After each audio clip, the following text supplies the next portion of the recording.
Well, welcome to Good Distinctions. For our bonus episode, I have with me today Raouf Zaki, a filmmaker, Egyptian-born, I believe, and living in Massachusetts. I read your bio just before we record.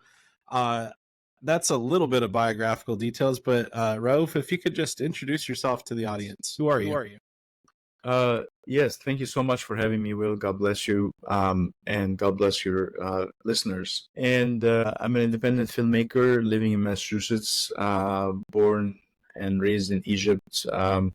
I came here when I was 17 and settled in the U.S., where I have been making independent films that are eye-openers on social justice issues, as well as starting to delve into the faith-based, arena. I made a documentary about an Egyptian soldier in a platoon. I don't know what that is. Sorry about that. Yeah, I'm not sure either. If you could just go back to the beginning of the phrase and. That's crazy. A lot of things like that have been happening. One time on the John Weston show, a thunderstorm came and cut off. I didn't get the email about the show. Like this thunderstorm happened right before. That was last week.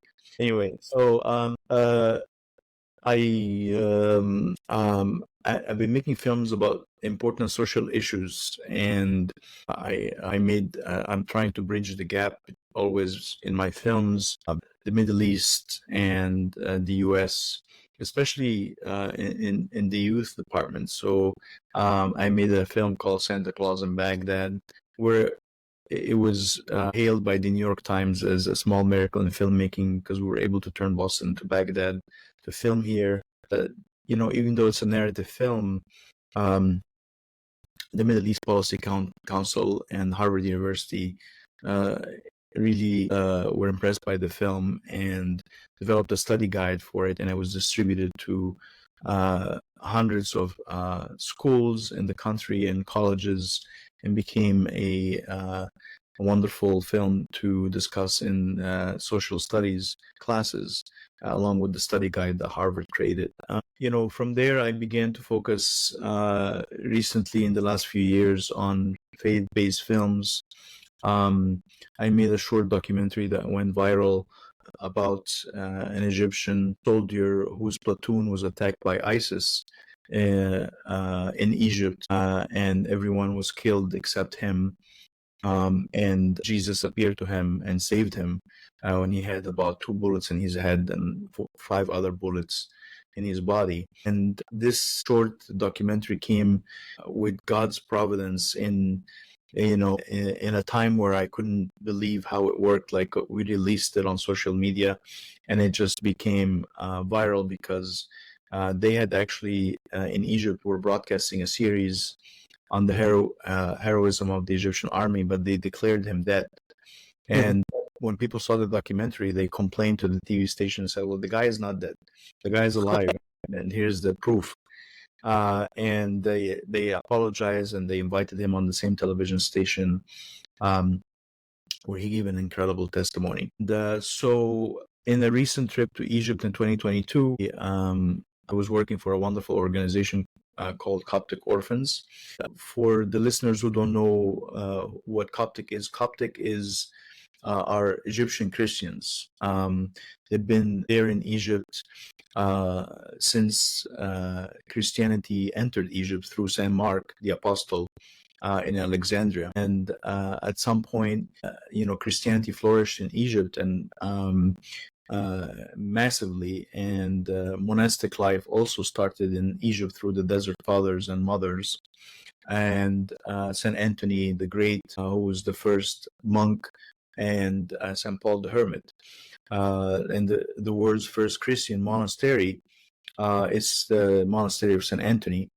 And so there's major history there. And there's also the Holy Family escaped to Egypt for 3 years, as we all know. And we have amazing sites to visit there. And in any case, around 2015, there was an event that the whole world witnessed when ISIS infiltrated Libya after the fall of Gaddafi. And they took over several parts in Libya where they terrorized people, as we know, and they took over several towns and went after minorities and even moderate Muslims, and tried to have everyone abide to the caliphate and live by the rule. And, we recall the days, unfortunately, of televised beheadings. And during that time, there were about 20 Christians from Egypt, 20 Coptic men, mostly in their 20s, a couple of them with families in their 30s, hardworking older brothers in a family from Elminia, from Egypt in Elminia, and where they could not find work in Egypt, so they left to Libya with incredible faith. Very poor but very humble. These are men who, just love the church, love Jesus, and were working there to support their families. Doing masonry work, carpenting, that kind of thing, and sending the money back home. Incidentally, they come from the same town where the Holy Family was in hiding for 6 months. So they're very proud of their heritage. And when they were working in Libya, there were warnings beforehand that there's danger. There is going to be persecution because ISIS took over. They might be martyred in the name of the faith, and they were okay with it. And the proof in point is ISIS captured them for 40 days and tortured them, and dressed them up in orange jumpsuits and took them on a beach on the Mediterranean in Libya, in the city of Sirte. And they beheaded them one by one. But the most incredible thing is that they walked in peace. They didn't scream or beg for mercy. When they knelt down, seconds before they were martyred, they were singing psalms. They were looking up at the sky. They were in complete grace, and a lot of them said the word, "Jesus Christ be with me." This is the phrase that inspired Pope Francis, when he saw the video, to canonize them in the Catholic Church last year. And they were celebrated this year, the first anniversary, on February 15th. And it was a moment that ISIS thought that they were going to terrorize the world with it, but the world stood as a witness to their incredible faith and resilience. A church in Egypt was built to commemorate them, and eventually their bodies were sent back to Egypt to live in the altar of that church, and people visit by the thousands to take their blessings. And the widows of these martyrs and the mothers, they interviewed them, all of them, and incredible testimony of how each one of them says they forgive ISIS, they pray for them, and they thank them for what they did, because their sons are martyrs in the church. And this is unbelievable, to have this faith, to have modern day martyrs. And you hear about Saint George, you hear about other martyrs in our church, but when you see it and witness it, it's something else. So what the terrorists did worked for the glory of God, and worked to, I believe, to strengthen our faith, especially in these times we live in, where I believe Christianity is persecuted worldwide. And so may their blessings come upon your viewers, and you can have a link, I'm sure, with Wikipedia to show their names, where they can ask for their intercession. Absolutely. This event, you wanna commemorate them, and their 10th anniversary is next year. So I was like, God help me, make a film about them. With the limited funds that I had last year, I decided to go ahead and make a short film, but I wrote it in a way that it could be expanded with the same actors into a feature film. Mm. So that I was like, okay, let me make the short film, whatever the budget I have. And miracles have happened during the filming, as well as a lot of battles that were just really, really heartbreaking, but God has intervened in every single step, thanks to him.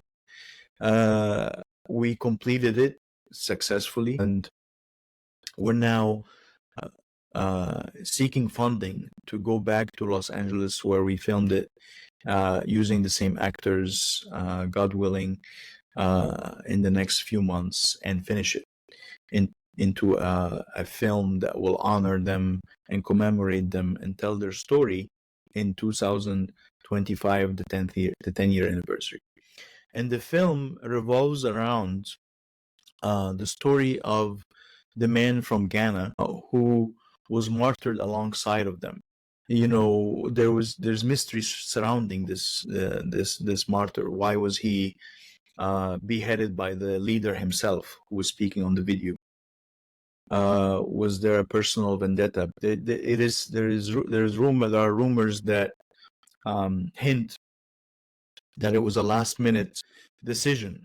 They weren't going to kill him, but they decided to last minute to do that. Why was that? So that we take creative license in the film and shed that story as the main story, and how his faith is intertwined with the martyrs and how he experiences heavenly fatherhood.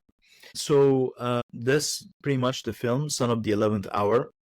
People have come out, have donated what they can to our Kickstarter. Any amount is welcome.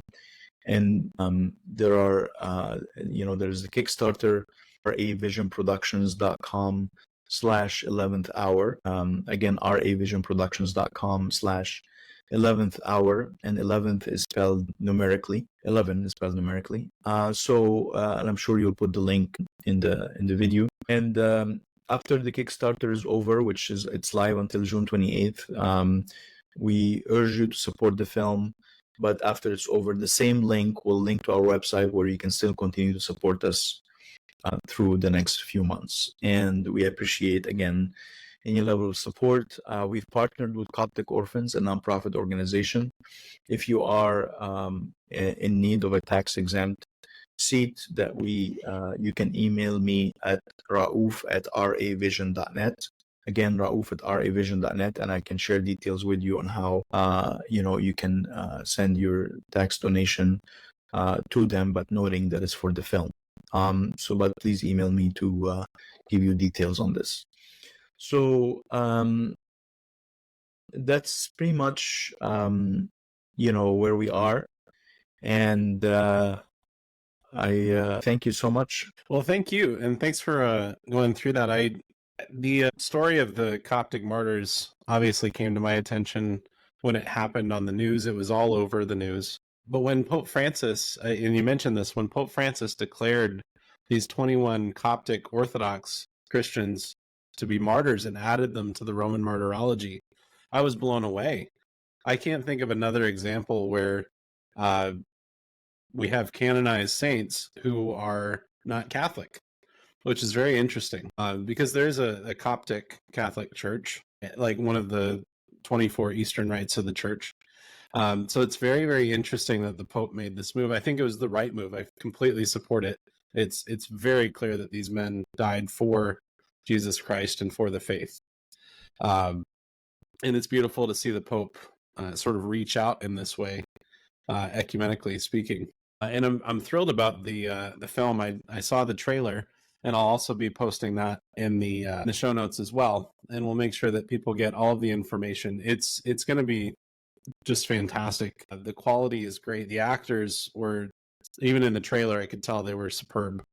Thank you. And I'm thrilled to see this. I'm also very glad that I have no problem with documentaries, so don't take it wrong. But a feature film, I think, is going to reach people emotionally in a way that a documentary just can't. So I'm glad that you made that choice. And I guess the question that came to mind is why did you make that choice? Why a drama rather than a documentary? I think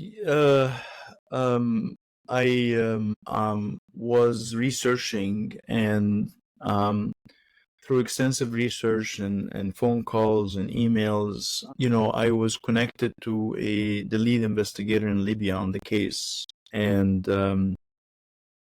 he shared with me some of the horrible details of how they tortured them and how they hung them from a door, through the night.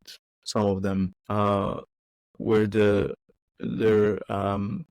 their shoulders would be hanging from one side of the door and the rest of their bodies would be hanging the other side, and they would let them, cry and scream and hoping that they would deny Christ. But they didn't. And so, details like this, as horrific as they are, certainly are best portrayed through a recreation, through a drama, which is certainly fitting for this story. And we ask for to please pray for the film, because it's certainly, you're talking about martyrs, and you need all kinds of protection when you're making this film. We start the day with a prayer, but the power of prayer is incredible, and I believe they prayed quite a bit. There's the fact that some people were imprisoned with them for a day or two, because ISIS didn't just imprison them in the bottom of a government building where it was reported they imprisoned them, an abandoned government building that they took over, and they imprisoned daytime prisoners, and some of them witnessed their prayers, and some of them that were imprisoned with them got that blessing, and some of them were imprisoned but that had to leave, decided to just tell ISIS what they wanted to hear and survive. So there's that drama as well. How can anybody be robbed of their life when they're so young? Yet knowing and deciding that they're heading to him, and that to them was something they needed to come to terms with. And in itself, this is in itself the human drama, knowing that they're leaving their earthly existence and relying on God, who promised to be the father of the widows and orphans, and in His words. So relying on that is a testimony of their faith. Well, and testimony certainly is the right word. I mean, for those listening who maybe don't know, the word martyr means witness, and these men certainly witnessed to the faith. I've had this conversation with my Catholic friends who say, if we were put up against the wall and tortured and made to be in these same situations, would we tell ISIS what they want to hear, like you said, or would we go to the end for Christ, knowing that our home is actually not of this world? And we all said very clearly, yes, we'd go to our death. We would be martyred. And with God's grace, I mean, obviously we don't hope that comes to us. But if it does, we want to be able to embrace it. We were talking about the movie. It's the Martin Scorsese film about the Japanese martyrs. And yes. I haven't seen it. I refused to watch it because my friends told me about it. And they said, no, you need to watch the first 85% of the movie. It's fantastic. And I said, well, what's wrong with the last 15%? And they said, they totally cave and denounce Christ. I said, well, that's not accurate. And they said, no, it's not. And so it's interesting though, because obviously Martin Scorsese, who is a lapsed Catholic, he clearly has this desire in this that he probably can't even put into words for the religious, for Christ. I mean, he seems to be drawn to these religious themes, but then he takes it a completely secular, materialistic direction. And so it's very refreshing to see faithful Christians make these films like the one that you're making that will do justice to what these martyrs endured, because they were willing to go to their death knowing that it wasn't the end. And I think the testimony that you gave of their wives and their mothers and their siblings, that, you know, we forgive ISIS as well, that's something that comes from God. That's something that comes only through grace. Amen. I can't even imagine that. Yes, 100%, 100%. And you know, I think they also remind us that every day we're saying no to sin, and we're taking our cross. We're also getting, in a very small way, a taste of what it is to be martyred. You know what I mean? Because it is that you know, picking up our cross. And yes, 100%. A film about martyrdom needs to, you know, why would you make a film if it's now? I mean, it can unfortunately cause the wrong message, which is certainly not what happened with them. Well, fantastic. Well, I pray for this film, and we'll continue to do so, and for you and all those involved with it, that God will see it to its completion, and that people will be blessed by it. Thank you, And so the name of the film is The Son of the 11th Hour. And we'll make sure to put all of the notes in about where people can go, especially as Raouf said, go to the Kickstarter. It's live for at least the next 10 to 12 days if you're listening to it, to this episode when it was released. And if it is past June and you find yourself listening to this in July, still go to the website. There are other ways to support. And regardless, we can pray. You know, even if you're listening to this episode for the first time in 2028, God is outside of space and time. So pray for the film anyway. Yes. And pray that it continues to reach people.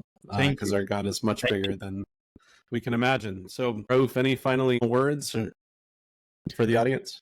You know, may the blessing of the martyrs be with you and with your listeners, and may God, you know, grant us the funds to commemorate them, and not just the funds, but also the creativity and the energy and the right people to be involved in the film and for its release, and to have viewers worldwide be strengthened by their faith. Amen. Well, thank you, Raouf. Thanks for coming on. Thank you. Thank you so much, Will. God bless.